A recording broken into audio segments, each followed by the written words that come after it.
L'importance de la prière en islam. Le prophète, que la prière d'Allah et son salut soient sur lui, a dit, la première chose sur laquelle le serviteur est jugé le jour de la résurrection est la prière. Si elle est bonne, les autres actes seront bons, et si elle n'est pas bonne, les autres actes ne seront pas bons. Il a dit également, le fils de Adam n'a pas pratiqué une chose qui est meilleure que la prière, que de réconcilier entre les gens et que le bon comportement. La purification. Il faut d'abord faire les ablutions avec le plus grand soin, elle comprend la purification du corps, des vêtements, et du lieu où la prière est accomplie. La purification du corps se fait par l'un des deux moyens suivants. Le premier, le lavage rituel, en cas d'état d'impureté majeure, c'est-à-dire après l'éjaculation, le coït, les règles ou écoulement sanguin après l'accouchement. Le lavage consiste à se verser de l'eau sur tout le corps et les cheveux avec intention à se purifier. Le second, les ablutions. Le prophète, paix et salut sur lui, a dit, Dieu n'accepte la prière de l'un d'entre vous s'il est en état d'impureté, que lorsqu'il fasse ses ablutions. L'ablution sèche. L'ablution sèche est symbolique, puisqu'elle ne ressemble pas à l'ablution normale. Elle est utilisée dans les cas suivants. Par peur de tomber malade à cause de l'eau. L'utilisation de l'eau aggraverait la maladie. Le fidèle n'a qu'une quantité d'eau suffisante pour boire. Le fidèle ne trouve pas d'eau. Il est permis de faire le tayammum par la terre pure et tout ce qui est tiré de la terre comme le sable, la pierre, et le gypse. Remarque, l'ablution sèche doit être renouvelée avant l'accomplissement de chaque prière. Le tayammum est annulé par ceux qui annulent les ablutions. Il n'y a aucune différence entre les femmes et les hommes dans la façon de prier, sauf évidemment l'habillement, ainsi que la lecture, doit être toujours à voix basse concernant la femme. On doit se concentrer durant la prière, et éviter ce qui distraire. On ne doit pas commencer une prière alors qu'un repas est déjà servi, ou qu'on a envie de satisfaire un besoin naturel. Nous allons commencer. L'orientation vers la Kaaba. Après la purification complète du corps et du lieu, le musulman s'assure qu'il est bien l'heure de la prière, et se rédige en direction de la Qibla vers la mosquée sacrée de la Mecque. Celui qui ne connaît pas l'endroit de la Qibla à cause d'un nuage ou d'une obscurité, doit demander à une personne pour la lui indiquer. S'il ne trouve pas de personne à qui demander, il peut faire une jurisprudence personnelle, et exécuter sa prière sera comptée.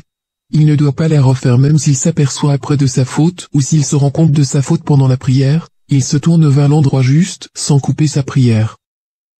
Remarque, les musulmans ne prient pas pour la Kaaba. Elle est simplement le point central vers lequel les musulmans se tournent pour prier, ce qui signifie que les musulmans partout dans le monde sont comme la circonférence d'un cercle qui a un unique centre. La Kaaba est un symbole et non un objet d'adoration en lui-même.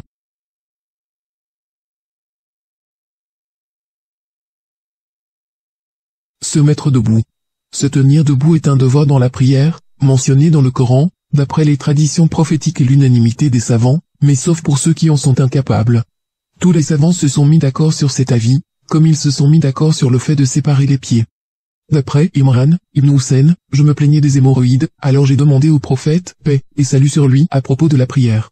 Il m'a dit, accomplis ta prière debout, si tu ne peux pas, accomplis-la assis, si tu ne peux pas, accomplis-la allongée sur ton côté. La sutra. Il est recommandé de mettre un objet devant soi, en direction duquel on prie, pour empêcher les gens de passer, que l'on préside la prière ou que l'on prie seul.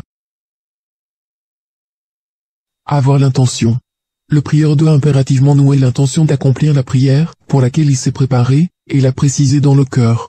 Il n'y a donc absolument aucun besoin de la prononcer. Le prophète, paix et salut sur lui, a dit, les actes ne valent que par les intentions et à chacun selon son intention. Celui dont l'émigration a pour fin Dieu et son envoyé, son émigration sera composée comme étant pour Dieu et son envoyé. Celui dont l'émigration a pour fin un bas monde qu'il atteint, ou une femme qu'il épouse, son émigration ne sera comptée que ce vers quoi il a émigré. Le takbir de sacralisation. On commence la prière par le takbir en fixant le regard vers l'endroit de la prosternation. Remarque, ceci est un pilier. On lève les deux mains, la paume des mains vers la Qibla, à hauteur d'épaule ou parfois à hauteur de la tête. Le prophète, paix et salut sur lui, levait ses mains parfois au même temps qu'il prononçait le takbir, parfois après et parfois avant. Allahu Akbar.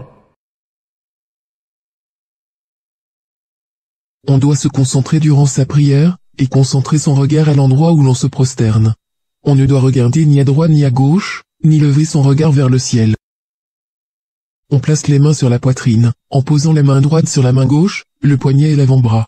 Le prophète, paix et salut sur lui, a ordonné à ses compagnons de faire cela, et parfois il tenait sa main gauche avec sa main droite. Les invocations d'ouverture. Ensuite il est sunna de commencer la prière, par certaines invocations, qui ont été rapportées du prophète, paix et salut sur lui. Si vous souhaitez approfondir, je vous invite à retourner au livre. Remarque, les sunnas n'annulent pas la prière lorsqu'on les oublie volontairement ou bien involontairement, l'application de ces sunnas n'est pas obligatoire. Demander la protection de Dieu. On demande la protection de Dieu contre le diable.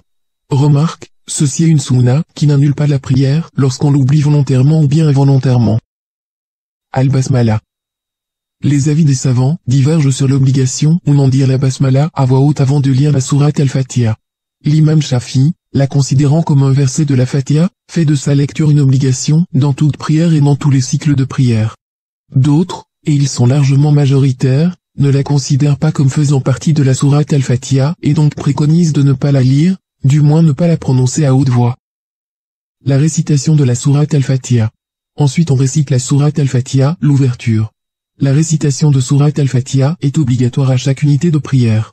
Le prophète, paix et salut sur lui, a dit, pas de prière pour celui qui ne lit pas sourate Al-Fatiha. Le prophète, paix et salut sur lui, a dit, Allah, qu'il soit glorifié et exalté, a dit, j'ai partagé la prière en deux parties, entre moi et mon serviteur, et à mon serviteur ce qu'il demandera. Si le serviteur dit, Alhamdulillahi Rabbil Alamin, Allah, qu'il soit glorifié et exalté, répondra, mon serviteur m'a loué. Et lorsqu'il dit, Ar-Rahmanir Rahim, Allah, qu'il soit glorifié et exalté, lui répondra, mon serviteur me fait des éloges. Et lorsque le serviteur ajoute, Maliki Yawmiddin, Allah, qu'il soit glorifié et exalté, lui répondra, mon serviteur m'a glorifié. Et lorsque le serviteur ajoute, Iyyaka na'budu wa iyyaka nasta'in, Allah, qu'il soit glorifié et exalté, lui répondra, ceci est entre moi et mon serviteur aura ce qu'il demandera. Et lorsque le serviteur ajoute, Ihdina as-sirata al-mustaqim, sirata alladhina an'amta alayhim, ghayril maghdubi alayhim waladdallin. Allah, qu'il soit glorifié et exalté, lui répondra, ceci est à mon serviteur aura ce qu'il demandera. أعوذ بالله من الشيطان الرجيم بسم الله الرحمن الرحيم الحمد لله رب العالمين الرحمن الرحيم مالك يوم الدين إياك نعبد وإياك نستعين اهدنا الصراط المستقيم صراط الذين أنعمت عليهم غير المغضوب عليهم ولا الضالين.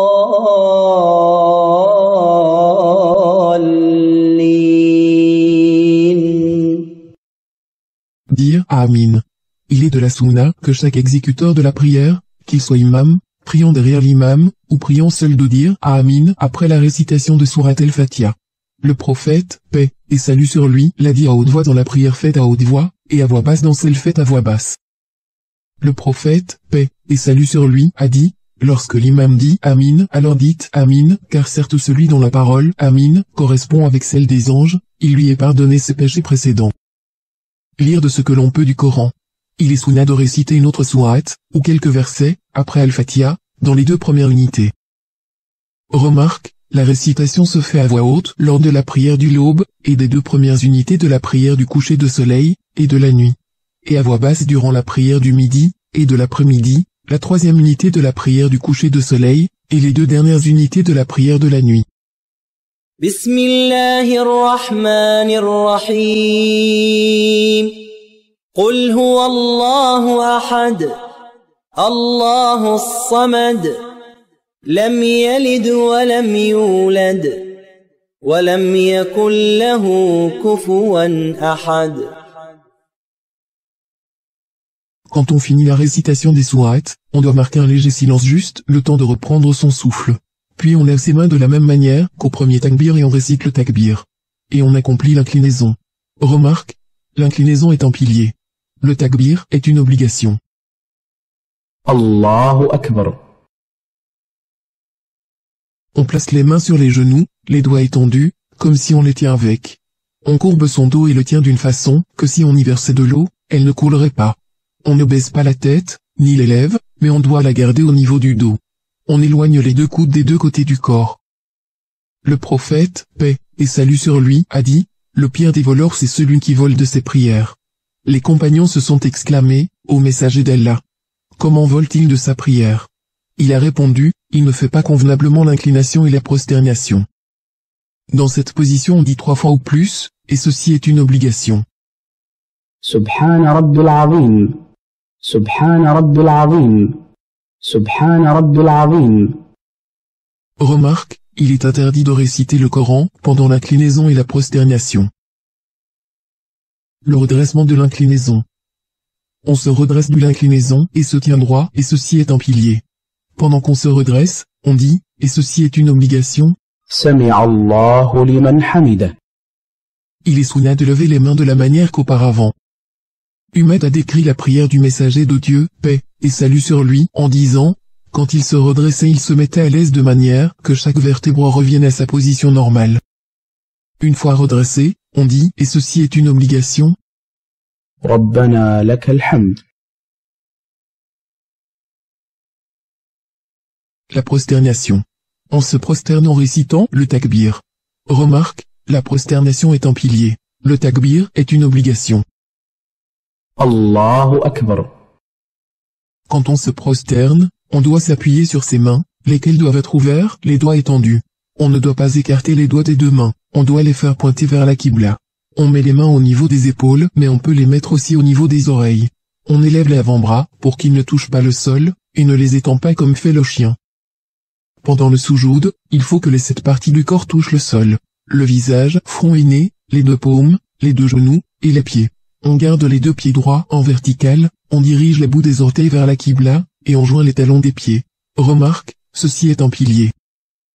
Le prophète, paix et salut sur lui, a dit, lorsque l'individu se prosterne, cet organe se prosterne avec lui, son visage, ses 2 paumes, ses 2 genoux et ses 2 pieds. On dit alors, et ceci est une obligation.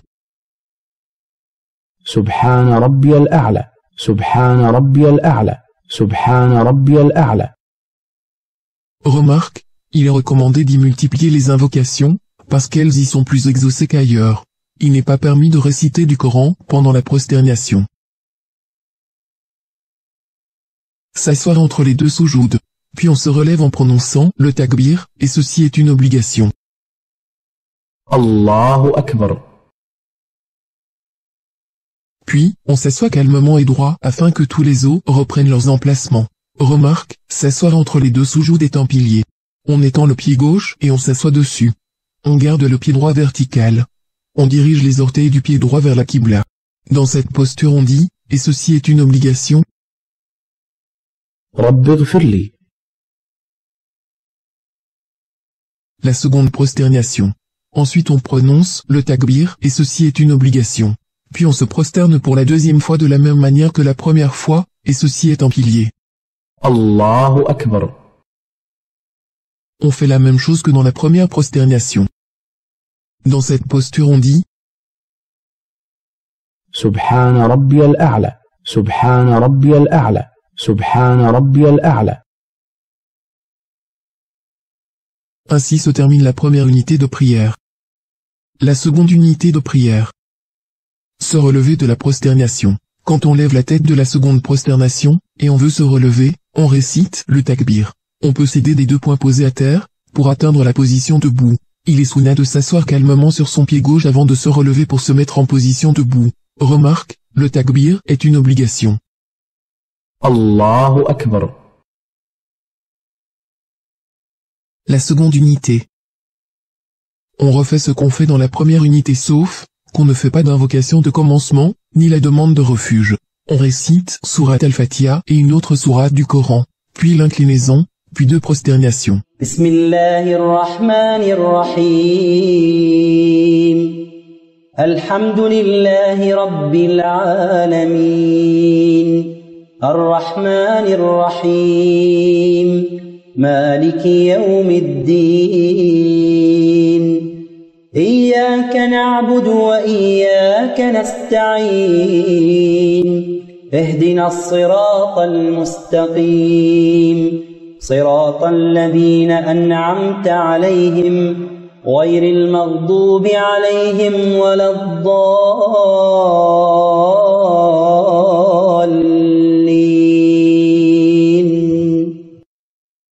بسم الله الرحمن الرحيم قل أعوذ برب الناس ملك الناس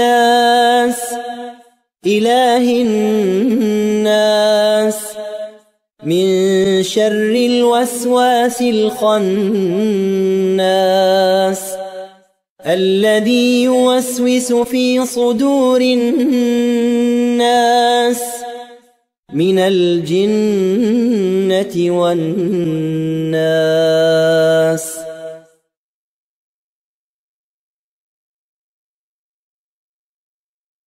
الله أكبر. سبحان رب العظيم سبحان رب العظيم سبحان رب العظيم. سمع الله لمن حمده. ربنا لك الحمد. الله أكبر.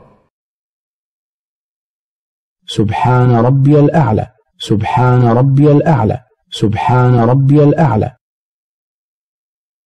الله أكبر.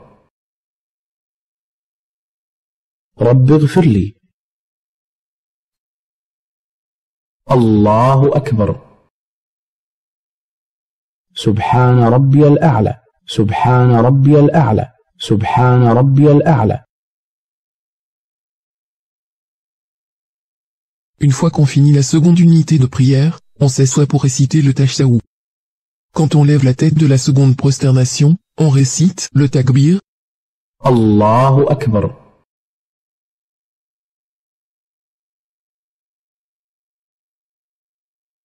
On s'assoit de la même manière qu'à la posture d'entre les 2 prosternations.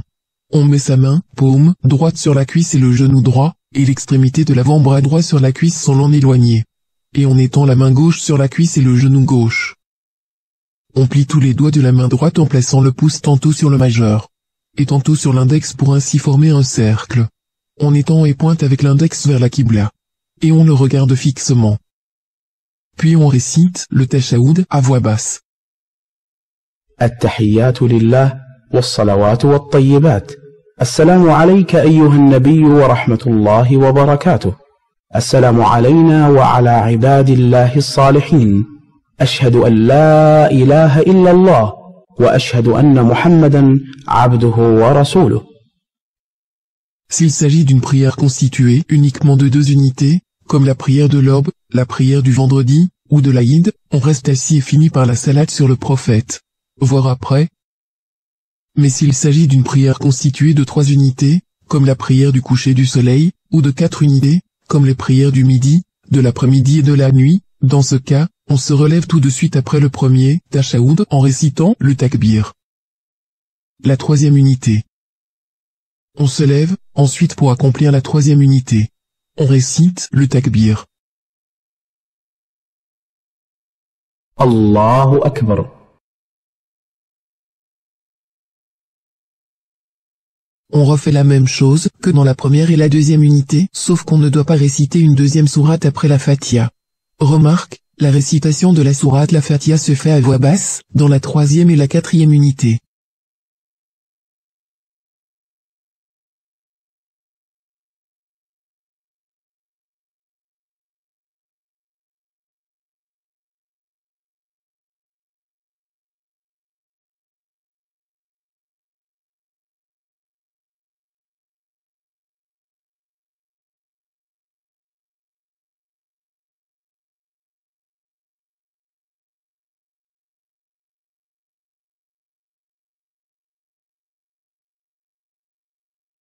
الله أكبر.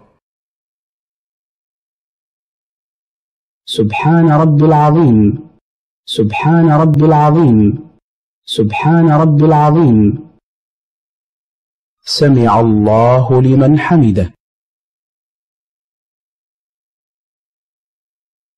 ربنا لك الحمد. الله أكبر. سبحان ربي الأعلى. سبحان ربي الأعلى. سبحان ربي الأعلى. الله أكبر. رب اغفر لي. الله أكبر. سبحان ربي الأعلى. سبحان ربي الأعلى. سبحان ربي الأعلى. S'il s'agit d'une prière constituée uniquement de 3 unités, comme la prière du coucher de soleil, on reste assis et finit par la salade sur le prophète et le salam. Voire après. Mais s'il s'agit d'une prière constituée de 4 unités, comme les prières du midi, de l'après-midi et de la nuit, dans ce cas, on se relève tout de suite après la seconde prosternation de la 3e unité, en récitant le takbir. Allahu Akbar. La 4e unité. On refait ce qu'on a fait dans la 3e unité. On récite Surat al-Fatiha, puis l'inclinaison, puis 2 prosternations.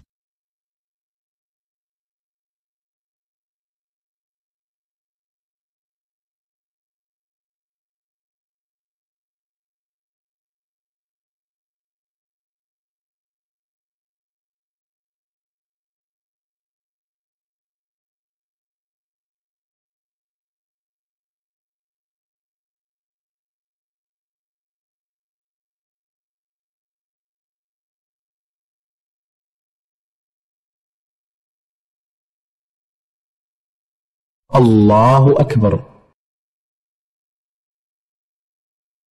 سبحان رب العظيم. سبحان رب العظيم.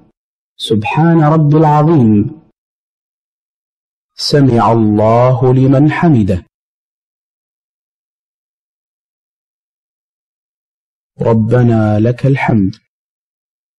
الله أكبر. سبحان ربي الأعلى. سبحان ربي الأعلى. سبحان ربي الأعلى. الله أكبر. رب اغفر لي. الله أكبر. سبحان ربي الأعلى. سبحان ربي الأعلى. سبحان ربي الأعلى. Une fois qu'on finit la 4e unité de prière, on s'assoit pour réciter le tashahoud final. Quand on lève la tête de la seconde prosternation, on récite le takbir. Allahu Akbar.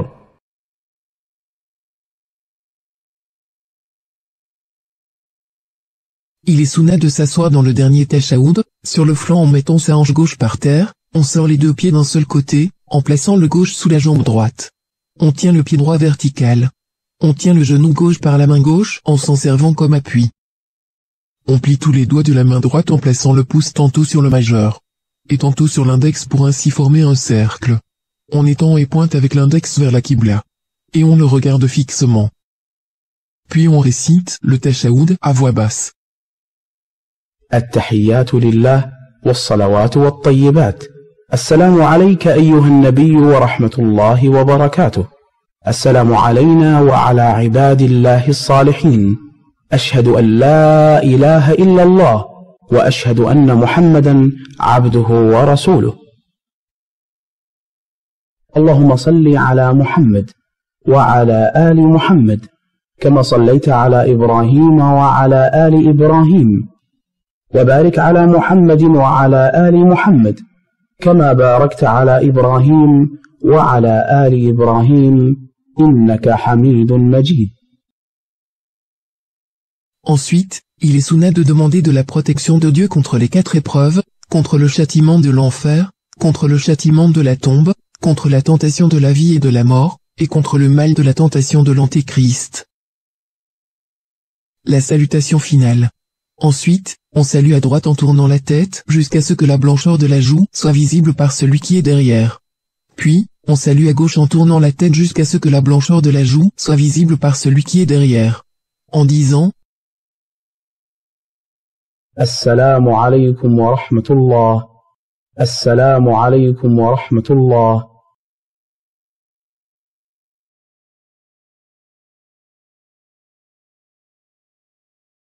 Après la prière, on peut prolonger encore un peu le recueillement en faisant des invocations. Le messager de Dieu, paix et salut sur lui, a dit, celui qui a un besoin vis-à-vis de Dieu, qu'il en fasse la requête après chaque prière prescrite.